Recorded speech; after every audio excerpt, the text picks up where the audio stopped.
Hey, how's it going, boys? What is up? Source back once again for yet another character impression. This time we have legs. Yep, we'll call her Chocolate Legs. Very chocolate. Alright, she has 1310 HP, 8880 attack. She's Earth now. Earth? Yikes. Spear, Staff. Chaos emulated, blah blah. Okay, whatever. I can say words. Massive Earth damage to a foe. Remove one Ancient Seal from Shalem. One turn cut to skill cooldowns. What? When dust cadence is consumed, changes to unworldly damage. Wow! Shadow Shroud. Hit to all foes. Attack defense stackable can be removed. Random debuff. Doro Legion. 900% earth damage to a foe. Remove one buff. This looks so weird to me. Like it looks like something they're doing like, I don't know, 5 years ago kind of thing. Langeland Field. Activate. Oh, it's a field effect. Wait, no, it's not a field effect. Wait, what? It's a field, but it's not a field effect. While in effect, caster can normal attack. 99% damage reflection. Sharp boost to hostility and debuff resistance. Activate Doro Legion upon using a charge attack. Oh, so this is a nuke, but it's a blue. Lasts for 2 turns. She cannot normal attack, but she has basically normal sub.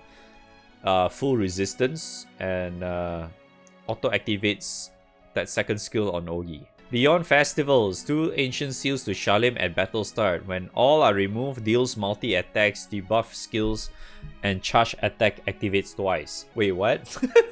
At the end of turn, Inquisitor's Candace. Oh, damn, Inquisitor, man. Then we are PoE now. At the end of turn, if Shalem did not attack, instant CA standby. Does Candace to Oh, so she didn't attack, she can get unworldly. I mean, she looks like an Ogi character too, but she can tank. She can tank and debuff, basically. So, you need to Ogi twice before you go this, right? I guess that's the strat, right? You want your Ancient Seals to be gone. Then you will basically, like, go Super Saiyan or some shit. I guess that's what it is. Right? Because I feel like this Ancient Seals is basically like the thing is like holding her back, right? So once you Ogi and then you just unleash your full power, then you get like guaranteed double attack basically, and then you get CA. I'm not sure. What's that? You can double cast, right, or something? Double cast and Ogi and CA reactivation. Because debuff skills refers to this too, right? So you can double cast this too. I guess you just need to go Ogi, bruh. So I mean, technically you don't have to, but I mean, it kind of looks like you want to though, right?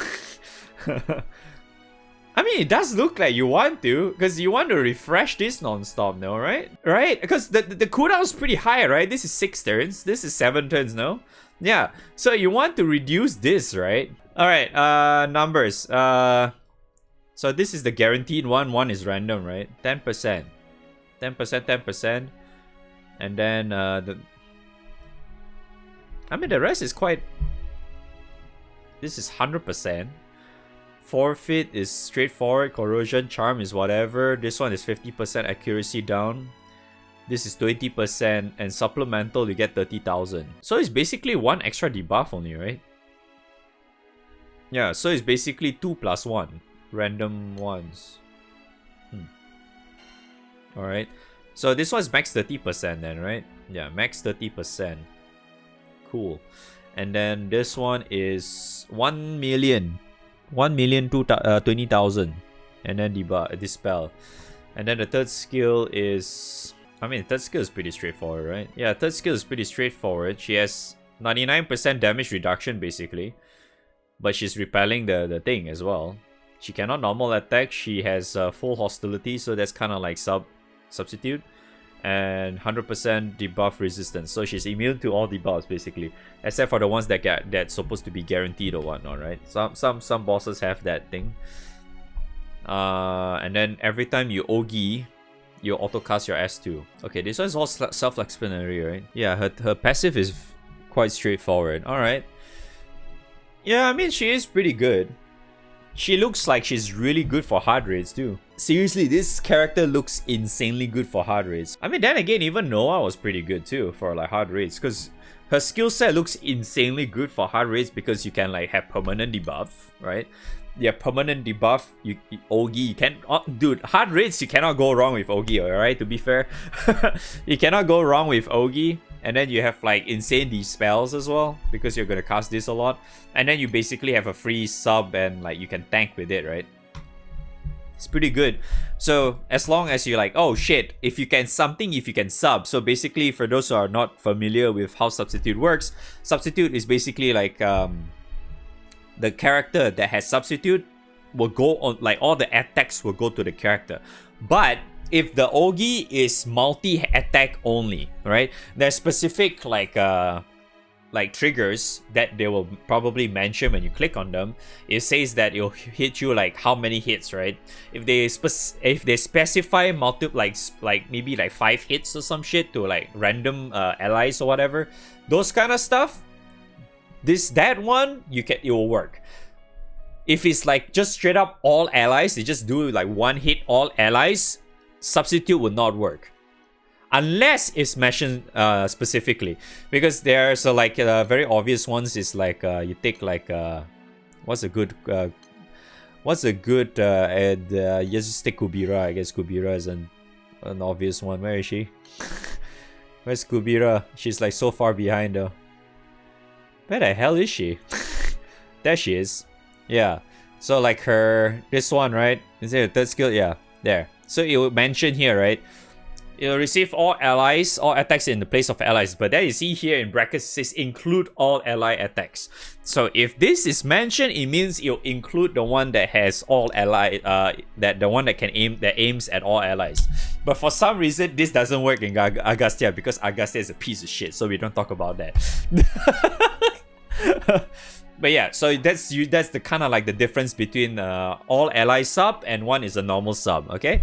So hopefully that's clear enough. So in other words, this is actually really good for multi-hit stuff. It's still really good though. Even though it lasts for two turns as well, it's pretty good because one, maybe like it allows you to like take a normal turn, because a lot of bosses these days hits a lot of multiple hits anyway. So this one's really good because you're reflecting as well. So you're taking like all that damage, like thousands of fucking damage, and then you're like reflecting back 99% of it. So maybe you only take like, out of that 10,000, you need to take like, I don't know, 10 to 100 damage or some shit. Is like almost nothing basically, right?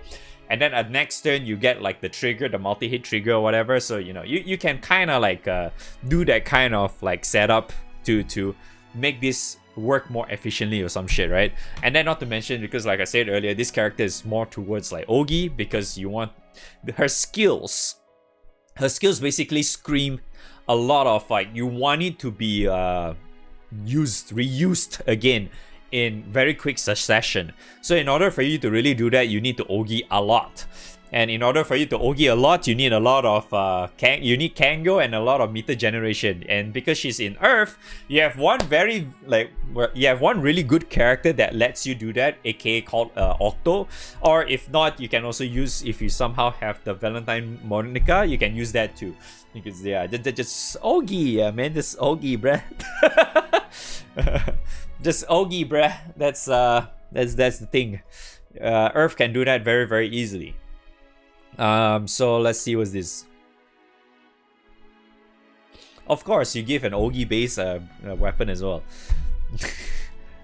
I mean, it's okay, I guess. I mean, this is kind of like the. Is it the same as Wait, is it the same as Alex's weapon, or is it different? I think it's it looks different though, or is it the same? Yeah, it is. Is this different? Okay, yeah, it's like, wait, that looks very different. Yeah, so it definitely works for that one if you're planning to go like Ogi. I guess this weapon looks at least a lot more usable, because this is a big glory, and then you get the this one. I forgot what's the cap for this. I think it's the same for everything else, which is, I think, I don't know, 20% or some shit. But I don't even think you want to go that high anyway. I think having one of this is already good enough. So at least you know, because you already have this big thing, right? This big glory thing, it means that you do not have to rely on slotting this. You do not have to slot this into your opus. So at least your opus, you can slot in something else, right? If you're using that weapon, you know, it's okay, right? So at least you can free up that space if you don't really want to like get like fucking you know, the opus thing, whatever. You can just stick to your stamina or some shit, right? Whichever. So yeah, either way, she's a relatively nice character to have for like hard raids. Hard raids, I mean, like for example, like for those who also doesn't know, hard raids are this tier. It's kind of like this tier. Technically this too, but we don't really consider these as like hard raids anyway. They are supposed to be hard raids, but like they're like super farming hard raids. But these are the real hard raids, and this one. So I would say that she's really good in these. Same goes for these as well. It's just it really just depends on what kind of setup you go for. But end of the day is, as long as you have Ogi, I think you should be fine, because she's very Ogi based, I feel. Yeah.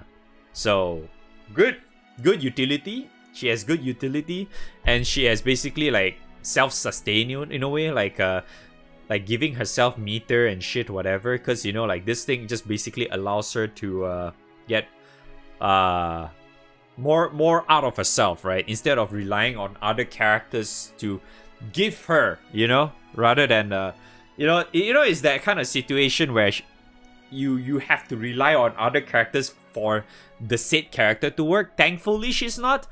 You will definitely want to go Ogi, right? So you need a little bit of some other characters to make it work. But at least even if you're not doing that, by herself is still okay, right? Thank God for that. The only thing that you need to do is at least you just need to Ogi twice, and then that's fine. At least it's only twice though, right? At least it's only twice. Thank fuck for that. At least it's not like 5 times or some shit. Oh my god. It would be a lot worse if it was 5 times, man. Okay. So, end of the day, she is really good. But, Ogi, so it's more like for more. We could even say that she might be actually good for Guild War too. Future Guild Wars as well, in a way. Because you can just, Ogi, you can debuff and shit. Like permanent debuff and stuff. And then, because, you know, like I said earlier, she has like the normal sub, and a lot of times Guild War bosses also tends to multi-hit a lot, including its triggers as well, along with its normal hits. So that field thing is actually relatively nice. So yeah, pretty good for Guild War, but that's probably going to be in, I don't know, middle of next year or something. It's gonna be a while more because we haven't gotten our light and dark yet, so there's that. Let alone fire. It's gonna be a long time more. So yeah, whether or not we're gonna get new characters for that particular Guild War, we won't know, right? That's a long way to go. But yeah, so that's all I can say for Shalem's Christmas version.